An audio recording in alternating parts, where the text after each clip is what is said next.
День знаний 1 сентября плавно перетекает во 2 сентября. День нефтяника. Один из главных профессиональных праздников, пожалуй, для всей страны. В Республике Татарстан, в Альметьевске, торжества всегда проходят грандиозно, масштабно, на высочайшем уровне. В этом году для татарстанских нефтяников праздник особый. Республика отмечает 80-летие нефти в Татарстане и 75-летие ромашкинского месторождения.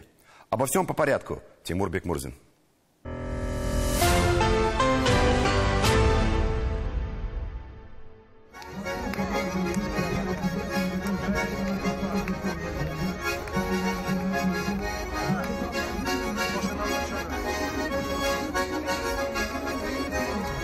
Креативно, мощно, грандиозно, масштабно проходит празднование Дня нефтяника в Альметьевске. Настрой совершенно особый, потому что сразу 3 памятные даты отмечает Россия и Татарстан.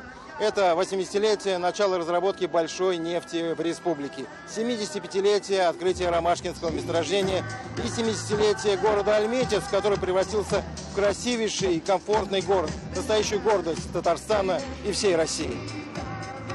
День нефтяника – главный праздник всего юго-востока Татарстана. Удобные, красивые, позитивные города и поселки. Большая нефть пришла сюда 80 лет назад. Ярким фонтаном ворвалась жизнь Лениногорска, Бугульмы, Азнакаева, Бавлов, Альметьевска. И так и осталась навсегда, став символом перемен к лучшему.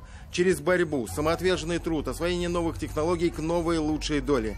Что сегодня мы наблюдаем воочию практически во всех населенных пунктах Юго-Востока Республики. Так и шагает праздник по всем городам и поселкам края, а кульминация по традиции в Альметьевске, нефтяной столице Татарстана. В августе 42-го задача, поставленная руководством страны, была выполнена.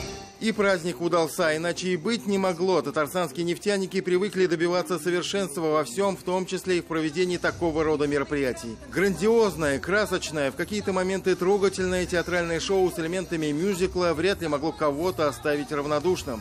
Тем более ветеранов отрасли. Они, конечно, были главными зрителями и героями всего праздника. Татьяне Яковлевне Игнатьевой довелось работать под руководством всех 9 генеральных директоров Татнефти. Ее общий стаж работы в отрасли 64 года. Мы приезжали туда, обнимали эту скважину, плакали. Первую скважину. Вы знаете, вот считайте, сколько лет эта скважина до сих пор дает нефть. И дает девонскую нефть до сих пор. Мы очень гордимся, что отрасль нефтяной промышленности Татарстана, Татнефть, флагманом республики является. И не только республики, но и страны. Сегодня мы отдаем дань памяти и уважения ветеранам, которые стояли у истоков зарождения нефтяной отрасли республики.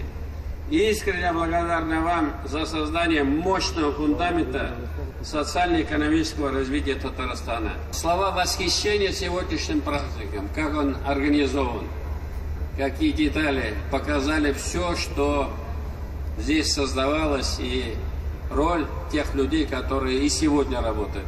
Большое спасибо, Альфатович, вот за такой мощный, красивый праздник. Бекзор Рахмат сизга.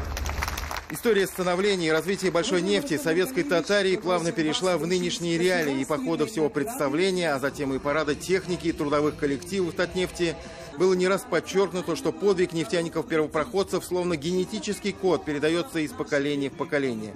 А нынешние успехи стратегической для всей страны отрасли связаны не только с добычей, бурением, геологоразведкой, нефтепереработкой, нефтехимией, транспортом, но и машиностроением, биотехнологиями, IT-сферой. Всего в главной компании Татарстана трудится 78 тысяч работников. За 8 десятков лет из недр республики добыто более 3,5 миллиардов тонн черного золота. Нефтяники уверенно идут за 4-м миллиардом. И для этого им придется взять новую высоту по технологиям, нефтесервису, развитию компетенций. Мы сильная, дружная, эффективная команда, объединенная одним общим культурным кодом, общими корпоративными ценностями. Уверен, впереди у нас новые трудовые победы. И самое главное, почему в успехе татарстанских нефтяников сомневаться не приходится. В республике развитие идет не за счет нефти, а посредством нефти. Это большая разница. Татнефть мощно и последовательно вкладывается в образование, для чего выстроена целая образовательная вертикаль от детских садов до высшей школы нефти. Благодаря социальным инвестициям нефтяников преображаются, становятся краше наши города. Татнефть поддерживает культуру, науку и, конечно, спорт.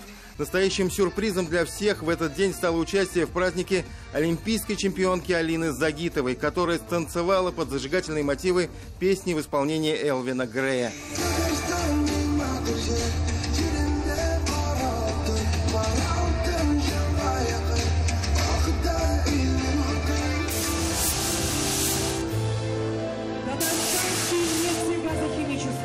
На традиционном татарстанском нефтегазохимическом форуме Татарстан и Татнефть снова ставили в пример. Именно республика показала всем, какой может и должен быть выход из пресловутого нефтяного проклятия, говорил на пленарном заседании председатель Совета Союза нефтегазопромышленников России Юрий Шафранник.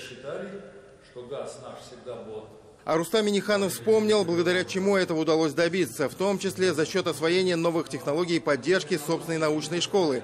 Этот опыт особенно пригодился в период разработки так называемых трудноизвлекаемых и сверхвязких нефтей, когда иностранные, в кавычках, партнеры просто отказались от сотрудничества, и нефтяники Татарстана сами разработали эти технологии, защитив более 200 патентов, став одним из мировых лидеров в этой области. Мы считаем, что очень серьезно нам надо уделить внимание науке. И здесь очень важно то стимулирование, которое должно быть со стороны государства. Сегодня не совсем есть понимание. Если мы активно пошли на сверхвязкую нефть, все технологии, сегодня добывать классическим методом и тепловым методом налогообложение практически одинаково. Это несправедливо. То есть не будет инвестиций. Наука – двигатель прогресса и успеха, причем не только в нефтянке, но и во всех других областях. Один из лидеров по глубокой переработке нефти, компания «Тайфинка», доложила Раису Татарстана об успехах в этом направлении. Комплекс глубокой переработки тяжелых остатков в Нижнекамске работает как часы и постоянно совершенствуется. Сибур сегодня до 75% своей продукции размещает на российском рынке, рассказал член правления компании Игорь Климов. И это также отличное достижение и подспорье для малых нефтехимических компаний, партнеров Сибура. Ведь накануне стало известно, что лидер нефтехимии России намерен запустить в Казани свой продуктовый и научно-исследовательский центр. Аналогов ему в стране нет. Об историческом решении Рустам Минниханов и председатель Совета директоров Сибура Леонид Михельсон объявили прессе после запуска на Казаньоргсинтезе новой установки синтеза изопропилбензола. Обновление и реконструкция позволят теперь на 20% снизить выбросы в атмосферу, на 4% расход сырья и почти на 70% потребление энергоресурсов. Но журналистов, конечно же, интересовали подробности с приземлением в столице Татарстана нового научного центра по нефтехимии. Что такое наука? Наука – это твоя конкурентность. Мы видим, что наши не все партнеры оказались партнерами, но уровень интеллекта и задачи, которые мы должны решить, мы можем эти задачи решить благодаря нашему потенциалу, который есть в нашей стране. Все, что работает на результат, надо использовать по полной. Это девиз успешных современных компаний-лидеров, таких как Татнефть, Сибур, Тайфинка. Причем не надо стесняться перенимать и совершенствовать лучшие советские практики. Те же конкурсы профмастерства, которые у нефтяников трансформировались в самую настоящую нефтяную олимпиаду. Кульминация по традиции наступает в День нефтяника. По зрелищности, азарту эти состязания вряд ли уступят даже самым захватывающим спортивным стартом. Судите сами. Вы посмотрите на эти действия. Их можно сравнить только с участниками Формулы-1. Кроме того, такой открытый и зрелищный формат проведения конкурса способствует популяризации рабочих профессий в целом и профессии нефтяника в частности. Нефть во благо людей, девиз, который воплотился в жизнь. С Днем нефтяника! Тимур Бекмурзин, Андрей Ключников и Дмитрий Шлемин. 7 дней.